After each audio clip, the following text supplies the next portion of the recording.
오늘은 지나간 때로 조카도다 라는 제목으로 하나님의 말씀 나누려고 합니다. 여러분, 인생을 돌아보면요, 항상 후회가 남기 마련입니다. 잘하고 열심히 살았어도 항상 후회가 남죠. 더 잘할 걸, 그때 그렇게 하지 말 것을 이라고 탄식하면서 후회하며 사는 사람들이 또한 저의 삶에도 그러한 모습들을 종종 볼 수 있습니다. 그런데 후회는요, 사실 우리 인생에 아무런 도움이 되지 않습니다.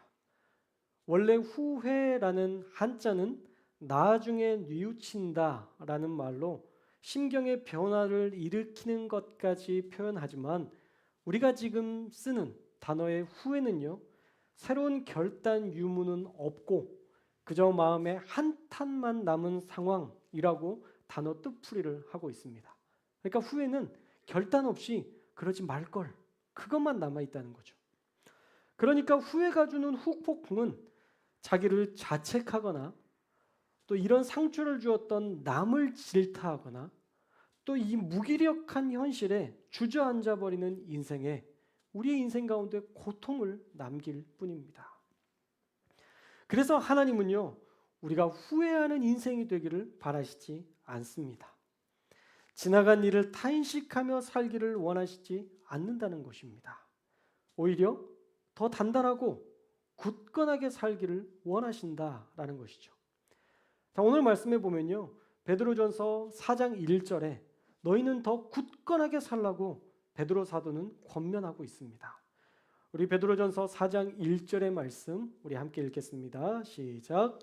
그리스도께서 이미 육체의 고난을 받으셨으니 너희도 같은 마음으로 갑옷을 삼으라. 이는 육체의 고난을 받는 자는 죄를 그쳤음이니. 아멘.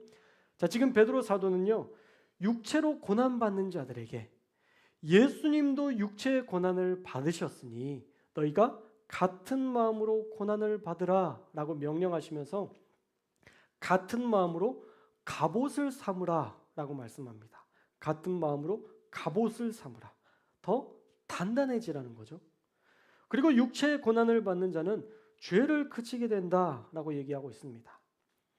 여러분, 우리가 고난을 당할 때 그 고난을 통해 사람은 죄와 더 멀어지는 인생이 된다는 거예요. 우리가 고난을 당하더라도 하나님을 믿음으로 이 고난을 주님과 함께 더불어 살아가면 그것은 단순한 고통, 괴로움이 아니라 이것은 의로운 고난이 될 수 있다는 거예요. 오히려 그 고난을 통해서 죄를 멀리하게 하는 유익을 줄 수 있다라고 말씀하고 있습니다. 그리고 2절에서 이 고난이 주는 또 다른 유익에 대해서 말씀하고 있는데요, 우리 2절 말씀도 함께 읽겠습니다. 시작. 그 후로는 다시 사람의 정욕을 따르지 않고 하나님의 뜻을 따라 육체의 남은 때를 살게 하려 함이라. 아멘. 자, 우리가 고난을 당하는데 이 고난을 하나님과 더불어 살아가면 그 고난을 먼저 죄를 뛰어넘게 하시는 하나님의 역사를 보게 하신다라는 것들을 살펴봤고요.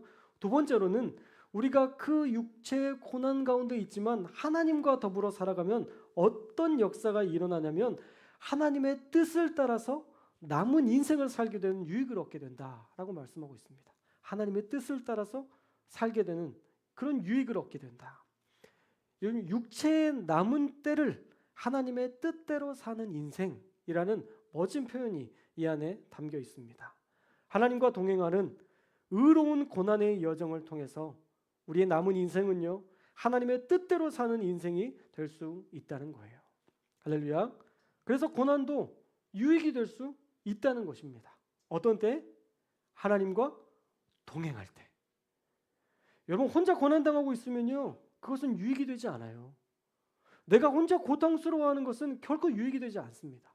그런데 그 고통의 순간에 하나님을 찾는다면, 하나님 앞에 이걸 맡긴다면, 하나님의 역사를 기대한다면 그 고난은 단순한 고통이 아니라 하나님이 예비하신 의로운 고난이 되어서 그것을 통해서 내 죄를 뛰어넘을 수 있게 되고 내 남은 인생을 하나님과 더불어 살아갈 수 있는 인생이 될 수 있다라는 것입니다. 그래서 베드로 사도는요, 이제 더 이상 죄인으로 사는 것, 그걸로 족하다라고 표현하고 있어요. 우리 3절 말씀도 함께 읽겠습니다. 3절 말씀 시작. 너희가 음란과 정욕과 술 취함과 방탕과 향락과 무법한 우상 숭배를 하여 이방인의 뜻을 따라 행한 것은 지나간 때로 족하도다. 아멘. 자, 오늘 말씀의 제목의 모티브가 된 3절 말씀에서 음란, 정욕, 술 취함, 방탕, 향락, 우상 숭배는요, 지금까지 한 것만으로도 충분하대요. 지나간 때로 족하다라고 분명히 말씀하고 있습니다. 오늘 하나님께서 저와 여러분에게 주시는 하나님의 말씀인 줄 믿습니다. 지금까지 음란하게 살았던 삶은요, 충분합니다. 더 이상 우리가 그렇게 살지 않아도 됩니다. 내 욕심대로 살고 내가 주인된 삶, 지금까지 살았던 것만으로도 충분합니다. 방탕하고 향락에 물들고 하나님이 아닌 다른 것을 주인으로 모시고 살았던 그 삶은 이제 충분하다. 우리 주님께서 저와 여러분에게 말씀하고 계십니다.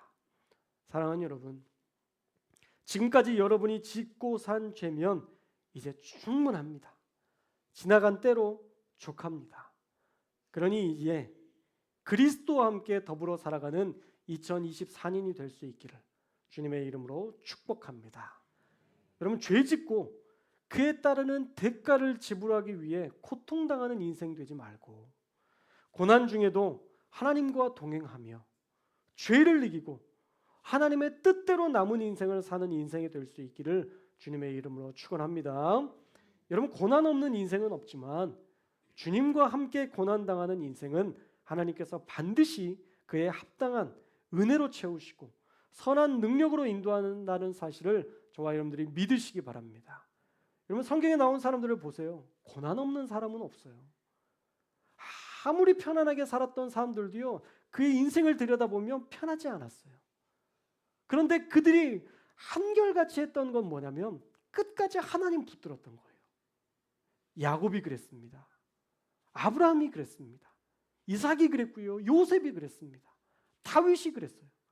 그들의 삶의 자리에서 많은 고난이 있고 어려움이 있지만 하나님을 붙들 때 하나님은 늘 피난처가 되어 주시었고 그들의 인생의 반석이 되어 주시었고 모든 피할 바위가 되어 주셨으며 그의 인생 가운데 완전한 하나님의 보호하심을 경험하게 되었습니다.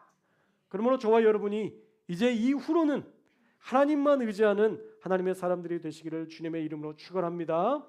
여러분들이 죄를 지으려 할 때마다 오늘 말씀이 떠오르기를 주님의 이름으로 축복합니다.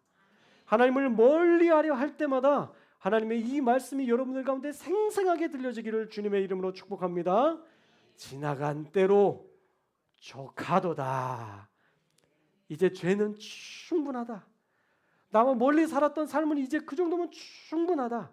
하나님께서 말씀하시는 그 음성, 오늘 여러분에게 주시는 하나님의 말씀으로 들으시고 믿음 없는 삶은 지나간 때로 족하도다 라고 말씀하시는 하나님의 그 음성들을 여러분의 마음에 받아들이며 이제 이후로는 5분만 더 하나님 없이 사셔도 될 것 같아요. 우리 올해가 5분밖에 안 남았는데 남은 5분 동안은 마음대로 사십시오. 그러나 5분 이후에 2024년에는 여러분 하나님만 붙들고 사는 인생 될 수 있기를 주님의 이름으로 축복합니다. 이제 우리가 송구 예배를 우리가 드리면서 우리의 삶에 있었던 삶의 모든 죄악들을 좀 회개하는 시간들을 가졌으면 좋겠습니다. 하나님과 멀어졌던 삶을 회개하는 시간이 되었으면 좋겠고요. 또 하나님께 더 가까이 나아가기를 소망하는 마음으로 우리 이 시간 하나님 앞에 기도할 수 있었으면 좋겠어요. 하나님, 제가 지금까지 하나님 없이 살았던 삶은 이 정도면 족합니다. 하나님, 저에게 이제 하나님만 동행하는 삶을 살 수 있도록 함께해 주시고 하나님의 능력으로 붙들어 주옵소서. 우리 다 같이 주여 한번 부르시고 회개하며 주님 앞에 기도합니다.